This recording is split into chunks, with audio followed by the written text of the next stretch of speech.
Welcome to American Catechism by Stab the Dragon Productions for episode number 45, States Birthdays Series number 6.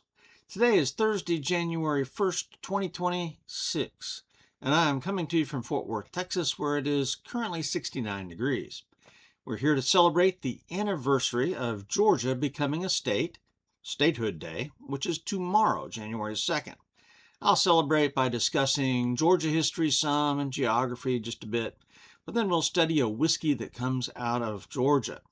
13th colony, Southern Rye.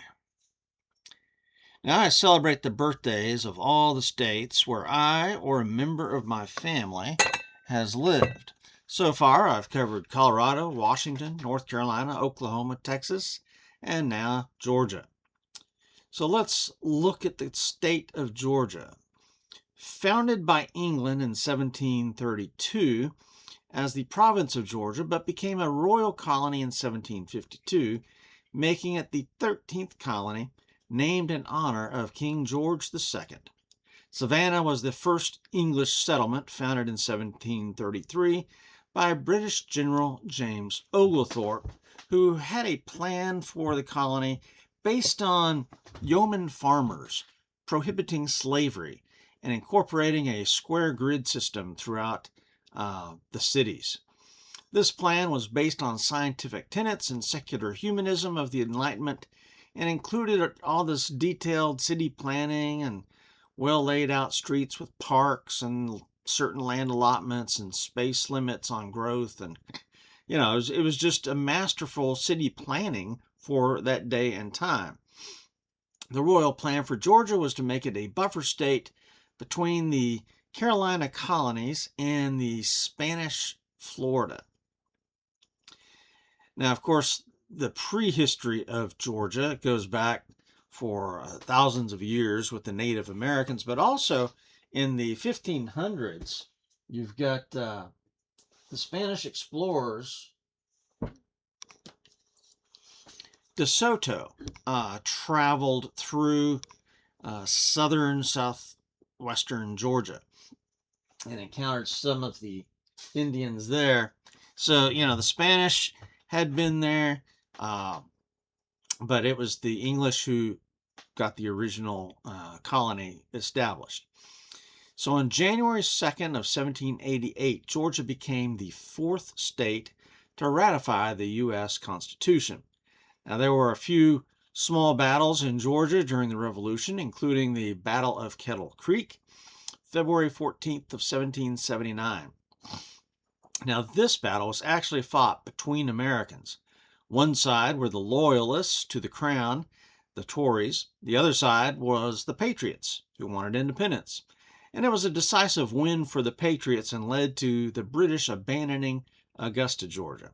But this battle reinforces the idea that the Revolution was not simply a war against England. It was a civil war because about 20% of Americans wanted to remain loyal to England. On January 19th of 1861, Georgia seceded from the Union to join with the Confederacy in the Civil War. Sherman's March to the Sea, famous or infamous, depending on which side you're on there, and the burning of Atlanta was a crucial campaign for the Union forces that brought about the fall of the Confederacy. Georgia is located in the southeastern United States, also known as being in the Deep South or the South Atlantic part of the country on the Atlantic coast. It's bordered by South Carolina and North Carolina, Tennessee, Alabama, Florida, and the Atlantic Ocean. Its highest elevation is 4,783 feet above sea level. Its population is the 8th most populous in the Union, with about 11,200,000. Atlanta being both the capital and the largest city. The state song is Georgia on My Mind by Ray Charles. Beautiful song. And the state tree is the southern live oak. State vegetable, the Vidalia sweet onion. Oh my goodness. If you've never had a Vidalia sweet onion, you're missing out. We love Vidalia onions in this household. Now, my personal connection. I am celebrating the birthdays of the states in which I or a member of my family has lived. So I was stationed at Fort Benning, Georgia for a while in my Army days. My wife was born and raised there in Columbus with her family stretching back several generations in Georgia. My son, also a soldier, has been stationed at Fort Benning twice in his career. And so we do currently have lots of family still living in Georgia. Now to the whiskey. Again, this is 13th Colony Southern Rye whiskey. Now, a few peculiarities about this whiskey. I'm not sure why it is not called a straight whiskey.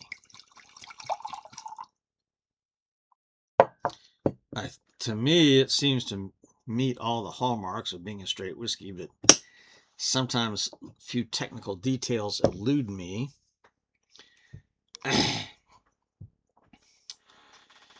This 750 milliliter bottle can be difficult to find. However, I paid about $43 for it. This is French oak finished, and it's 95 proof. Non-age stated, but if you go to the website, they say it's between 4 and 6. So again, why is this not a straight whiskey? I'm not sure. Tasting notes. I get caramel, molasses with some leather, oak, cherry cough drops, tobacco, a touch of funk, Georgia funk, which is what the heat does with the oak. Okay, so it's a kind of a dusty oak flavor going on in here. And rye spice. This was an instant favorite. My score for this whiskey was an 89. Letter grade for drinkability, an A+. My recommendation. Again, this was an instant favorite, and so I give it my highest recommendation. Their website does some amazing things with tracking their climate and explaining the climate impact on their whiskey. Every whiskey company website in the world ought to go to this website and copy the idea. I'm just saying. Now, if you like a dark, tobacco, leathery, spicy rye whiskey, this is a must-have. If you don't like the funk in a whiskey, the heavy oak presence, then you probably ought to stay away, leave all of it for me. Okay? But this resembles some Texas whiskeys. All right, so history. Founders, Alton Darby and son Maxwell and Kent Cost, Dr. Gil Clement, Winford Hines. That's a long list of people. They began with a couple of friends making moonshine for themselves, their family, and their friends in 2009. They became the first licensed distillery in Georgia since Prohibition. Well, this is in Americus, Georgia, by the way. Americus, Georgia. The master distiller is Graham Arthur, and he's a Coast Guard veteran and a former chef. So, I'll have to remember this next time I celebrate the Coast Guard birthday. Definitely. The website says this has won a platinum medal somewhere. The distillery was named for the fact that Georgia was the 13th colony founded by England in America in April. This gives the date of April 21, 1732 for the founding of the colony.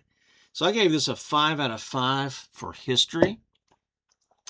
Bottle, label, and marketing. Well, here we go again. Now, I really do not like this bottle at all, period. This is an awkward size. It's difficult to pour from, and it takes up twice as much space on your shelf as it should. Now, the label is nice but fairly simple. Nothing fantastic about the label. The website, however, like I've already discussed, has some things that I've not seen anywhere else, and everybody ought to go there and copy it. I'm just saying, if you've got a whiskey company, go to 13th Colony website and see how they do their climate stuff with their whiskey. So they explain what the temperature and humidity does to their whiskey. Genius level, actually. And so, but for bottle, label, and I've heard this whiskey talked about. I didn't really see any advertisements for it, I don't think so. But, I heard it talked about online a few places. So then I looked for it and I found it. because I knew I wanted a Georgia whiskey. And I could have got their bourbon, but I went with the rye instead, and boy, am I glad. This is amazing. But the bottle and label, knocked off a point. So this is only 4 out of 5 for bottle, label, and marketing. Get another bottle. This is like Willet or something. It's disgusting. All right. Appearance of this whiskey. Well, in the bottle, you can see how dark that is. And here it is in the glass. Again, that's pretty dark. And so the appearance with this dark brown, I'm saying 4 out of 5. Composition, 47.5 ABV or 95 proof. And this is labeled as a Southern Rye whiskey. But nowhere does it say straight rye, and I haven't been able to figure out why, other than the fact that I think this is sourced from somewhere in Georgia, but I'm not sure. I mean, if they were the first distillery in Georgia, because technically the law says if you don't use the word distilled on here, if you're not, see, this is produced by, it doesn't say distilled by. And so you've got to put the place, where was this distilled? The state. And they don't do that. Now, if you don't list the state of distilling, then I think you get some grace and say, okay, well, it's from Georgia. But where else in Georgia would it be from if you're the first? You know, and they've been around now for well over 10 years. I mean, 15 years. So you would think, and I've had this bottle for a couple of years. Just now opened it. The batch was 2023. And the bottle number here,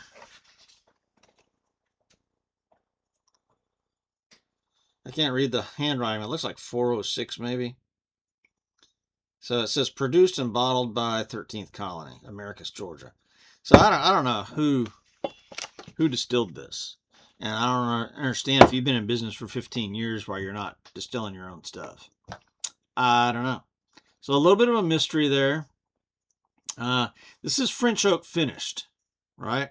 And the website does say that it's aged 4 to 6 years, but they go by it. They make a big deal of it. They say go by taste, not year. And I get their point, but still, if you've got, and technically, if you're a straight whiskey and you're aged 4 years or older, you don't have to put the years on there. So again, why isn't this a straight whiskey? I don't know. So it's not a straight rye. Whatever. So 13 out of 15 for composition, because there's a little bit of mystery there. Let's go to the nose. Sweet, oaky. That little bit of a funk from the oak. Spicy, dark fruits, plums, figs, raisins, some leather, tobacco. I think I get hints of cherry. 9 out of 10 on the nose. It's a very nice nose.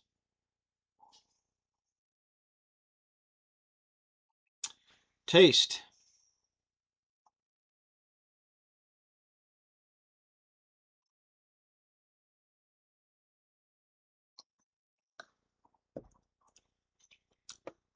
Wow. Caramel, molasses, leather, tobacco, oak, cherry cough drops, like Hall's cough drops. A touch of that funk. So this is similar to a Texas whiskey, I think, because it's done in the South. A little bit of rye spice, but rye, it's not rye forward. I mean, this is richer than that.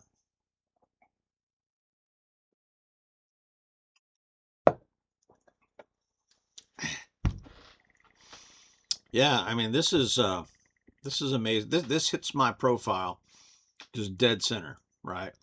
This is what I like in a whiskey right here. So 24 out of 25 for taste. Instant favorite. Mouthfeel, burn, and finish. Rich and creamy. Pleasant burn. It's appropriate for a 95 proof. Stays mainly in the mouth.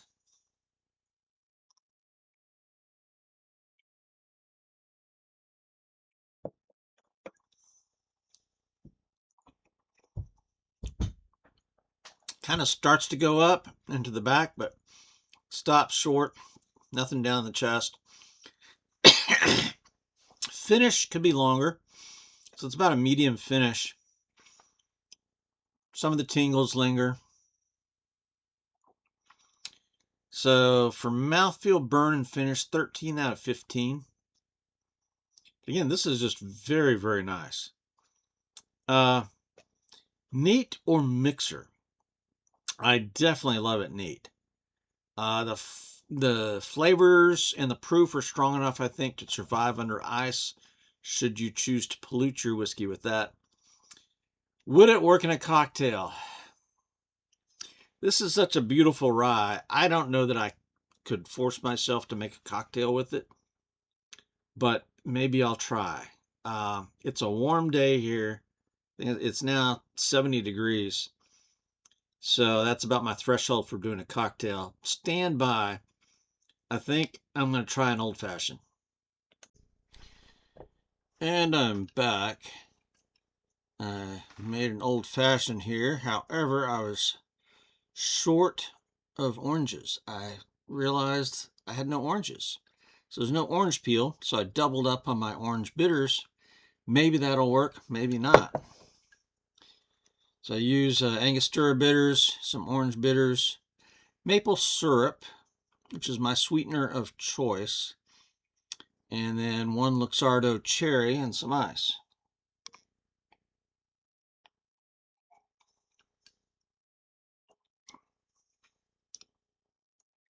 And that works.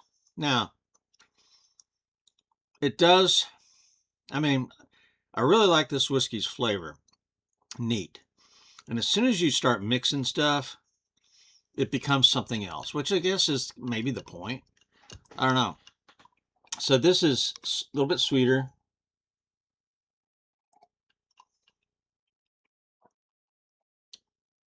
Fairly well balanced, though, between the maple syrup and the bitter. This is really quite enjoyable.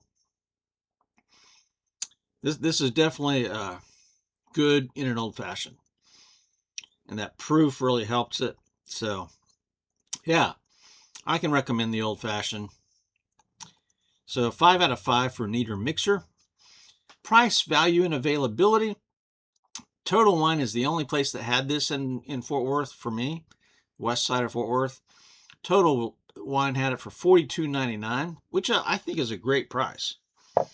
This is good value. Absolutely high value. This is a favorite. Specs did not have it. Goody Goody did not have it. So sadly, it's just not very available. Only 1 out of the big box stores had it. So 7 out of 10 for price, value, and availability. Availability killed it. Bonus points. This is a wonderful whiskey. It's cool that it is made in Americus, Georgia. It is got some mysterious elements to it, though, like where is it actually distilled? It's not real easily available, but 5 out of 5 bonus points because this is just fantastic. Giving me a total score of 89 and a letter grade for drinkability, an A+. All right, my analysis and recommendation. Instant favorite. There's some technical failures from my grading about this that lowered the score. But I'll accept this label as a Southern Rye whiskey any day. Definitely. New category. Yeah, this is fantastic. So the only failures in taste is that I thought the finish was a bit too short. Shorter than I thought it would be. So, and I did expect actually more of the wood funk like Texas whiskeys have. But I think maybe the humidity of Georgia alters that. So it had, a little bit of funk, enough to make this delicious. but the Texas whiskeys just have more. Okay. Um, their website does some amazing things, tracking their climate and explaining the impact on the whiskey. Others ought to copy that idea. So if you like a dark, tobacco, leathery, spicy rye whiskey, you got to try this. And it's for a good price, too. So this is my favorite kind of rye. So solid, A+ all the way. I highly recommend this. All right, conclusion. Well, welcome to the new year, definitely. And coming up on American Catechism, we've got a lot of history coming up this month. The next episode here should be about Alaska, our 49th state, because their birthday is the day after tomorrow. So tomorrow is George's birthday. And then on Saturday, it's Alaska's. And then also, I'm going to look at the Christian author J.R.R. Tolkien, because his birthday is also the 3rd of January. And he's my favorite author, so we may look at him some as well. So that's it for American Catechism. Out here.